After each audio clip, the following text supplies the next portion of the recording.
episode 1 of Emily in Paris, which comes back to us now as Emily in Rome. I do not approve. I do not approve. Paris is Paris. Rome is a whole other kettle of fish. There's something extremely aspirational and that kind of leans into the whole just really unapologetic femininity of the show. You know, this fantasy of this young woman in Paris and everything falling into her lap. But now we're in Rome, and it's almost like a needle scratch on a vinyl album. It's we've got a new haircut. We've got a new color palette. I do not like the costuming. We'll talk about all of that. We've got zero personal or professional growth. We're going to start with Emily confronting her actual boss, the sophisticate Sylvie, who I love. I love this character. I love this actress. Emily doesn't like it that Sylvie has decided to plant her flag in the best office in the Rome outpost of Sylvie's company. Here we go. And also, wasn't this supposed to be my office? Let's not get hung up on hierarchy, Emily. You're welcome to use that stool when I'm gone. Since we're sharing, I would appreciate it if you wouldn't smoke in here. Or anywhere in the office, for that matter. So many rules. If you insist. I really do. Tim, I find everything about this character insufferable. You know, when I first started watching Emily in Paris, I just kind of leaned into it was like a fantasy. It's like bonbons just going down really smoothly. And then once you started going into viewer comment threads and Reddit threads, which I love to do, there would be plenty of provocateurs in there going, no, Emily's the worst. And once you start watching it through that lens, you can't unsee it. Emily is the living effing worst, telling her boss on in the real estate she's paying for that she can't smoke a cigarette out a window if she so desires. And then I really do. I really insist. I have to underscore that. I have to underscore my smug, unearned superiority. Am I overreacting, Tim? No, you're not, because it is Sylvie's company, so she should literally be able to do whatever she wants. And also, I don't know if it's the same episode or if it's another episode, but she tells Sylvie she can't even vape. And vaping, I'm sorry, I know a lot of people don't like vaping indoors, right, whatever, but this is the head of the company. It's honestly, and you don't smell it. It doesn't leave a smell. It doesn't linger, and it's her own office. You wouldn't even know if you didn't catch her. You wouldn't even know she was vaping. So it's ridiculous that she has so much authority. But I feel like this show is trying so hard to make Emily this grown up all of a sudden. That's why they gave her that blunt haircut, and they're putting her in these big boxy men almost tuck blazers, and it's just kind of they're trying to make her this boss, and I'm just not buying it. I liked the princess aspect, like you said, that fun, frivolous girl in Paris. They can't do that forever, but I just don't buy what they're trying to do with her now. I don't buy it either. You know, the other thing, so the hot French chef, Gabrielle, right? I don't know totally his name in real life. He's totally sidelined this season. Yeah, and I thought he actually quit the show. Didn't he quit the show? Didn't he make a big stink? I'm too good of an actor for this garbage. I wouldn't be surprised. I wouldn't be surprised if he's did that after this season for sure. Because I'm I don't know what they must have done to bring him back, but I also don't know why. There's already 5 love interests on this show. It's just there's too many people. Half of them are weak men anyways that have no spine, and I don't know what they plan on doing with him. They just kind of were okay, we're gonna ship you off for half the series, maybe even longer than that, half the season. At least. I know, it's so strange. And you know what I hate, and I feel like we should give it the sort of appellation of it's the Sarah Jessica Parker rule of writing rom-coms. Every man has to fall in love with her. Mm-hmm. Every man has to be heartsick over her. Every man has to follow her, Big followed Carrie over to Paris. Bullshit. That would never, as discussed. In real life, he'd be on, he'd be dating an OnlyFans model, an influencer, whatever. But Gabrielle follows Emily over to Rome so he can mope around and get a pep talk from Sophie about how Emily's new love interest isn't going to last. So this brings us to our next our next clip, in which this is one of those tropes I truly loathe. I loathe it. It's the young fashionista. Again, it's a Sarah Jessica Parker rule. I wear heels everywhere. I just wear 6-inch platform heels everywhere. Even if we're going to go hunting in the woods for truffles. And my new boyfriend has told me repeatedly I should swap out those shoes for sneakers. I have to be me. And you know what? I'm a brainless effing fashionista. Here we go. Oh, are those your shoes? Oh, yeah, I wasn't totally informed of the plans. Oh, Marcello, That's a lie. girl. Those shoes are for the runway. Oh, no, it's okay. I'll be fine. And I'm so excited to be truffle hunting. But I thought that you used pigs. Oh, no, they stopped using pigs years ago. Yeah, they're too aggressive and didn't know when to stop. Well, that's not very good. Anyway, I love dogs. And they love me. The dog speaks for us all. Get out of our faces. Back off, sister. Tell me your thoughts about that scene, Tim. I mean, she's ridiculous, but I also feel like what a boring scene. Like they're like, let's have a scene of them going truffle hunting, like going through the woods, truffle. Is that what the show? It's filler. It's like in a short 10 episode show now. Do we really have time to just make our main character look dumb by in these stilt shoes walking through the mud and looking for mushrooms? And then what? She finds what she thinks is the right mushroom, but it's the wrong mushroom.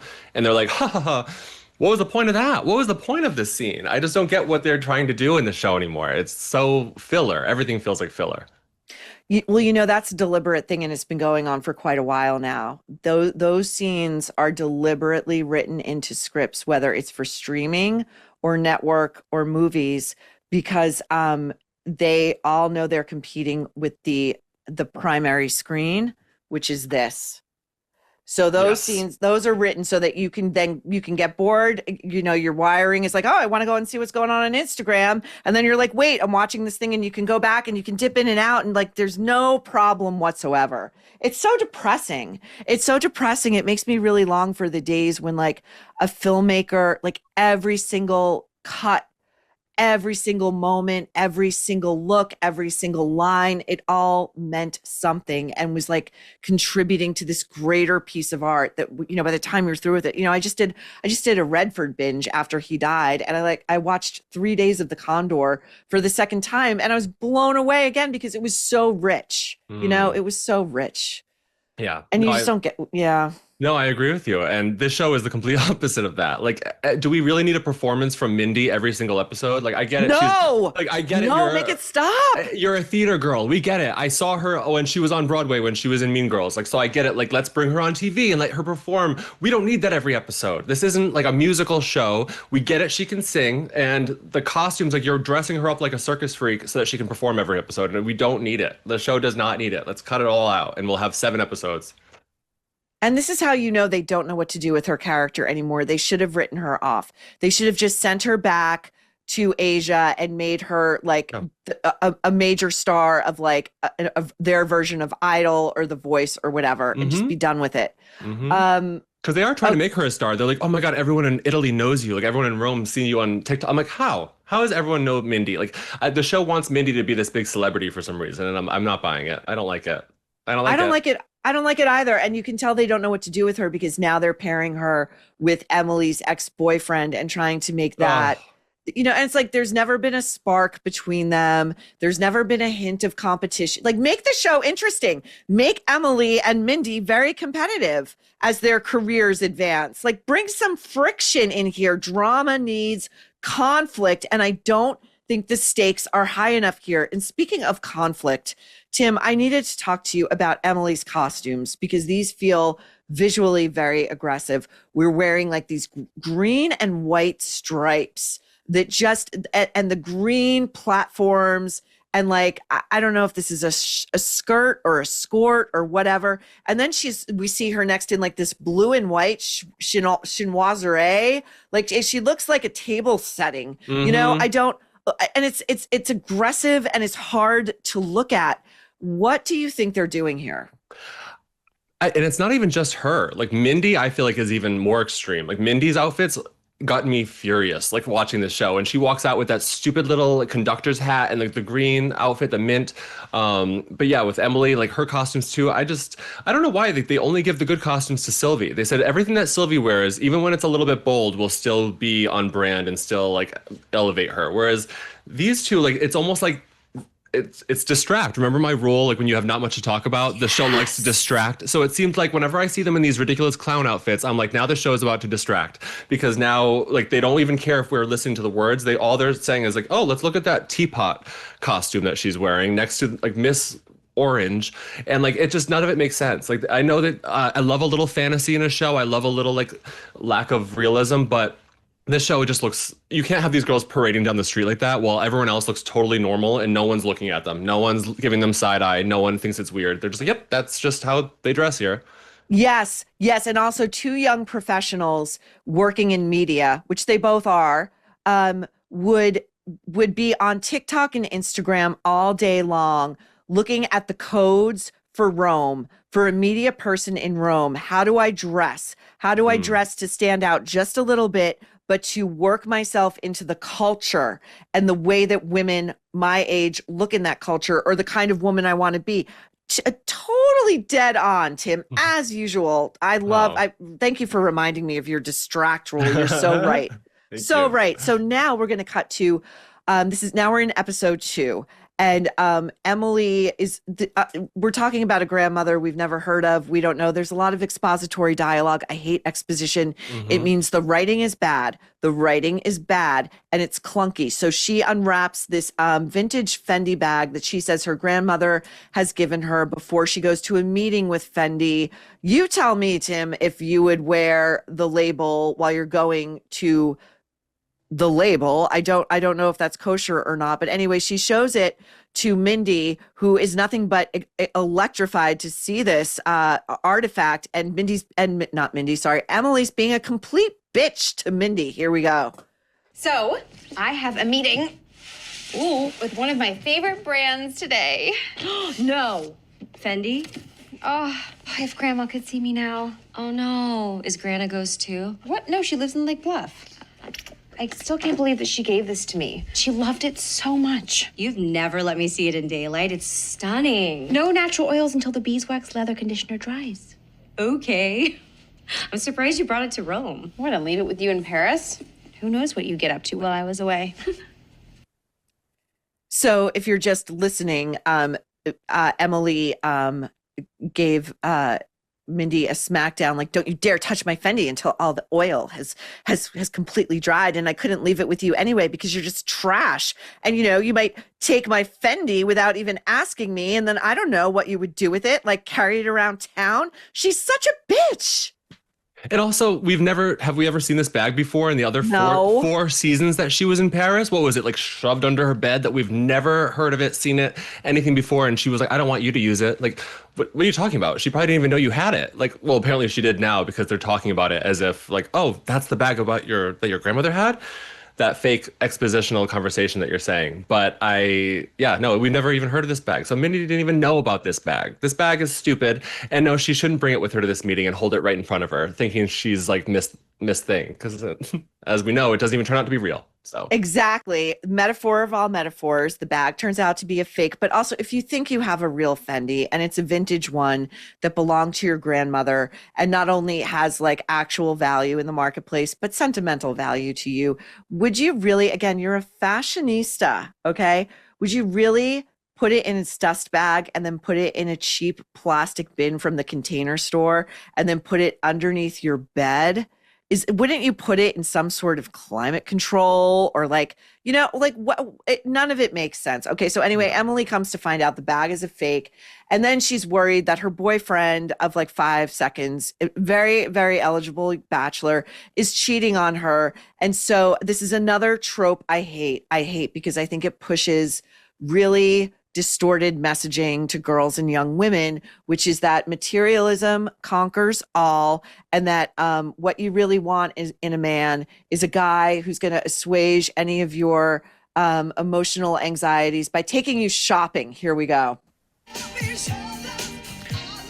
Pick any bag you want. Oh, That's so generous, but you don't have to. I've recovered from my whole fake Fendi fiasco. This isn't about a bag. I want you to know you have the real thing. No. Because from the moment I met you, I knew I did. First of all, nobody talks like that. Not only does nobody really do that, but nobody talks like that. And it feels very Pretty Woman adjacent, where it's like the emotionally unavailable Richard Gere who just needs like a girlfriend for a week to close a deal is like, yeah, I can't really give you anything emotionally or intellectually, but I can give you my credit card. So go shopping and make yourself feel better. Marcello is so gross in this show. Like this whole season, he was just so annoying. Like he was like upset about his mother's company, and then he's like gonna start his own. But as soon as his sister tells him it's not good enough, he's ready to cancel the whole thing and yell at Emily. And now his way of making it all better is buying her something. Like that's supposed to be this like wonderful heartfelt thing at the end. Like no, I'm gonna buy you this super expensive luxury bag just to prove to you. And she's smiling with the happy music in the background. Like what? This isn't like where the credits roll in the movie at the end. Like this, I don't know. It just felt very materialistic, and I would have liked it better if she was like, no, you literally don't have to do this. That's where I thought it was going to go. I thought she was going to be like, you don't have to do this to prove anything to me. Just like show me that you care about me. Don't just buy me a bag and think that that's going to make up for everything. I don't know. You know, what's also interesting is, so there's another Sex and the City adjacency here, because the song that they're using under that dialogue is Got to Be Real, that old soul disco classic. And they used that to great effect in Sex and the City. I think it was the runway show where Carrie face plants. Do you remember that? Yeah. Oh my God. I couldn't remember if it was, I think you're absolutely right. I was like, was it from the movie? But no, I think you're right. It's from the show, right? Well, yes. Yes. But then of course, everyone loves her anyways, but. Yeah, of course. She's so adorable. You know, she's so adorable. Quirky.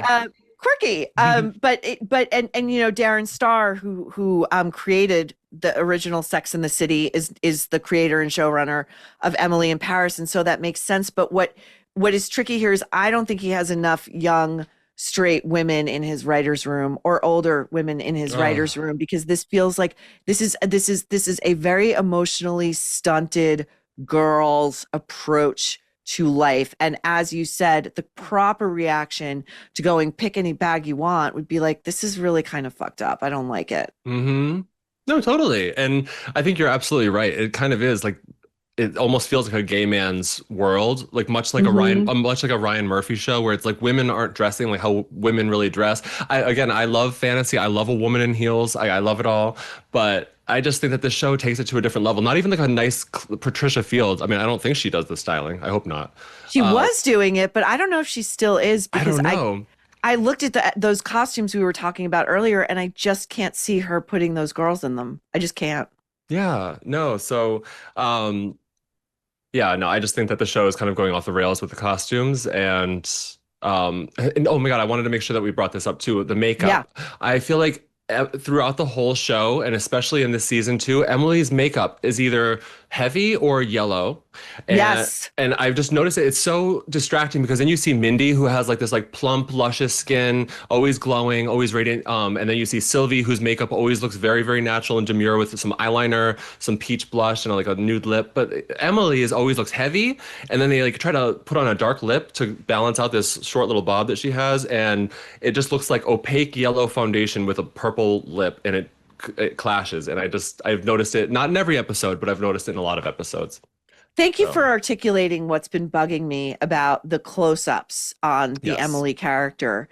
It feels between the severity of the bob, the middle part, it all feels very angular. The bold lip, she's got very heavy eyebrows, and then these very aggressive graphic patterns she's wearing. It's hard. It's a hard look, and it's hard to look at. Absolutely. So I don't know if it is Patricia Field doing the outfit, but it doesn't feel the same. I don't know. I love Sylvie. I know we both love her, but she's we both love Sylvie. And to the point of the Darren Star thing, How about the whole gay pride episode? I don't know if we have time to talk about that, but I've like, only gotten to like the beginning of episode 3. oh my God. Well, I'm having so much trouble getting through this. I won't get into it, but Mindy, there's a gay pride episode. So like, of course they're at gay pride, which already is just, it's a lot. And then they have Mindy dressed in full BDSM clothes and her hair is up in a red wig with spikes and she's in complete BDSM. And I guess that's what gay pride is. Like, I think and it's like that what a woman would wear to a gay pride parade. I was like, why is that gay pride? And I know that there's a lot of gay men that would love that aesthetic, but I just thought it was very strange that a woman would go to a gay pride dressed as a BDSM kind of kinky. That is such a great point. And again, Yes. like that is not the way a woman would think about approaching that, like a straight woman. I'm Yeah. sorry, it's not. It's like you were saying, it's like a gay male fantasy. It's like, Yes. so you're talking about like sadomasochism as Mhm. adjacent to supporting gay rights Yeah. or gay accept, like what? Which I've never like loved that. Like, I've lived in New York for 15 years now, and I've just always kind of felt that about gay pride. I love what it stands for, being proud of yourself, but I don't think that people need to be naked and like talking about, like, I don't know, having sex in the street, pretty much. As the weather gets colder, blood pressure tends to rise due to multiple factors. You've got the narrowing of blood vessels, increased cravings for salt, and less physical activity. But you have the ability to take control with 120 Life. 120 Life is a blend of great tasting superfruit juices that can help lower your blood pressure naturally. It is trusted by over 1,000 health professionals and used by people just like you who have seen real measurable results. You can try it yourself risk-free with their 2-week trial. Just go to 120life.com and use code NERVE, that's NERVE, to save 15%. You can track your progress with a simple blood pressure monitor. Watch your numbers drop and feel the difference. Plus, it's completely risk-free. If you don't see lower numbers in 2 weeks, you get your money back. Go to 120life.com, that's 120life.com, and remember to use code NERVE to save 15%. This is serious. This is your life we're talking about, and 120 Life can help. Don't wait. Take control of your health today.